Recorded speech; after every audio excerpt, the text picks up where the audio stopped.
there's an ampalaya over there. Yeah, okay, you harvest na Fine. the leaves. Yeah, ayan, nangunguha siya ng dahon ng ampalaya.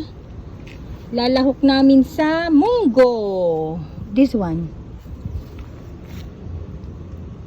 Don't cut the flower, okay? This one. What? This one. This one? Yeah.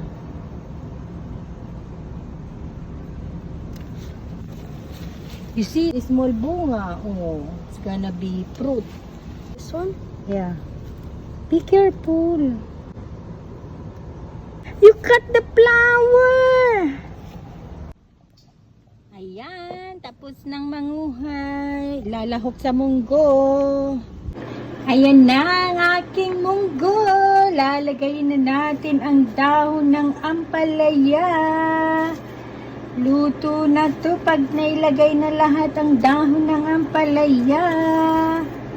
Fresh na fresh from the garden ang ating dahon ng ampalaya.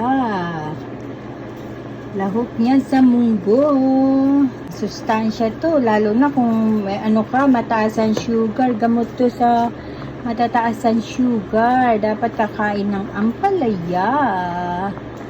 Ayan, ang ating dahon ng ampalaya.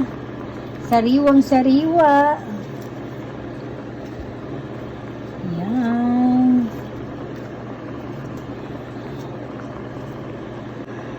Ayan na nga, nailagay na natin ang ampalaya. Ilubog natin. Incorporate natin siya. Ayan. Ayan. Bon appetit!